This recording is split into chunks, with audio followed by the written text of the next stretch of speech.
আমাদের চারিপাশে সফলতার গল্প আমরা অনেক শুনি, কিন্তু এই সফলতার পাশে যারা থাকে তারা কি সঠিক মূল্যায়ন পায়? আমাদের জীবনে আমরা অনেক সময় দেখেছি এরকম যে গাছে ওঠার পরে মইটাই আমরা সর্বপ্রথম সরিয়ে ফেলি, কিন্তু আসলে মইটা না থাকলে তো আমি গাছে উঠে গাছের দামি ফল বা কোনো সৌন্দর্য দেখতে পেতাম। আসলে কেন এমন করে বুঝি না। আপনারা দেখেন, আপনারা অনেকেই আজকে অনেক সফল হয়ে যাচ্ছেন, কিন্তু যে ব্যক্তি আপনাকে সফলতার জন্য সহযোগিতা করে বা আপনার দুঃসময়ে পাশে থাকে, আপনাকে পথ দেখায়, আপনি কিন্তু সর্বপ্রথম তাকে ভুলে যান। হয়তো তখন আপনি সেই জায়গায় দাঁড়িয়ে তার অবস্থান নিয়েই মন্তব্য করেন, কিন্তু সে তো আসলে অনেক কষ্ট পায়। সে ভাবে আমরা যদি সম্মিলিত বা আপনি যদি তার পাশে থাকেন, সে আপনাকে আরো অনেক সফল জায়গায় পৌঁছে দিতে পারে। এটা উদাহরণ দিয়ে মনে করেন একটা নদীর উপরে অজস্র সম্পদ আছে, কিন্তু আপনি সাঁতার জানেন না বা নদীটা পার হওয়ার জন্য আপনার কাছে কোনো মাধ্যম নেই। হঠাৎ করে একজন মাঝি আসলো, তার একটা ভাঙ্গাচোরা নৌকা দিয়ে আপনাকে সে সাহসের সাথে ওই খরস্রোতা নদীটা পার করে সম্পদের কাছে নিয়ে গেল।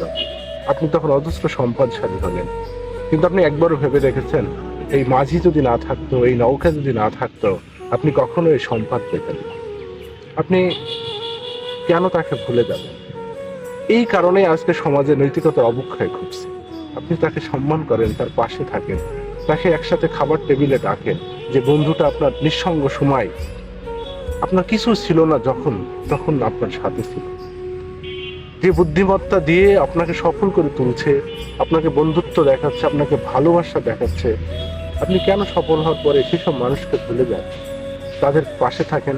দেখেন, এমন এক সম্পদ, এমন এক সফলতার জায়গায় আপনি সহ আপনার টিম গিয়ে দাঁড়াবে, আপনি চিন্তা করতেও পারবেন না। আপনাকে মানুষ চিনত না, আজকে যখন চিনতে শুরু করছে, যার কারণে আপনাকে চিনছে, তাকে ভুলে যাচ্ছে।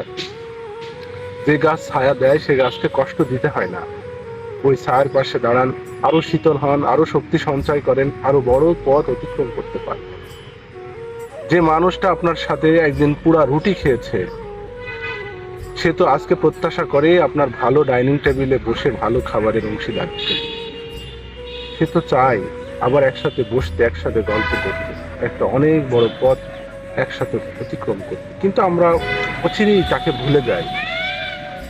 আমরা আসলে, আমার তো মনে হয় এটা আমরা নিজেরাই নিজেদেরকে ধ্বংসের পথে দেখাচ্ছি, একাকিত্ব তৈরি করছে। এই কারণে যে মানুষ তার আনন্দকে বিসর্জন দিয়ে আপনার আনন্দে শরিক হতে চেয়েছে, আপনাকে আনন্দিত করতে চেয়েছে, সেই নিঃসঙ্গতা অবস্থায়, সেই শূন্যতায় আজ আপনি ভরপুর হয়ে তাকে ভুলে যাচ্ছেন।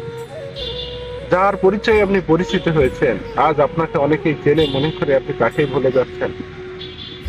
সে কষ্ট পেলে আপনার অজান্তে বড় ধরনের ক্ষতি হবে, আপনি বুঝতে পারবেন না, কারণ তার মন কাঁদে। এমনও তো হতে পারে তার মনের কষ্টের কারণে আপনি বড় কিছু পাচ্ছেন। সৃষ্টিকর্তা আপনাকে দিয়েছে একটা জায়গা দিয়ে, পরীক্ষা করে দেখেছে, আপনি আপনার রুটকে ভুলে যাচ্ছেন, যার জন্য আপনি পরিস্থিতি তাকে ভুলে যাচ্ছেন। আসুন আমরা এগুলো পরীক্ষা করি। আমরা আমার কাছের বন্ধুটাকে মনে রাখি, আমরা একক সময়, নিঃসঙ্গ সময় যে আমাকে সঙ্গ দিয়েছে, তাকে ডাকি, তার পাশে বসে কথা বলি। যদি সম্ভব হয় তার কোনো সফলতায় সহযোগী হিসাবে তার পাশে দাঁড়ায়।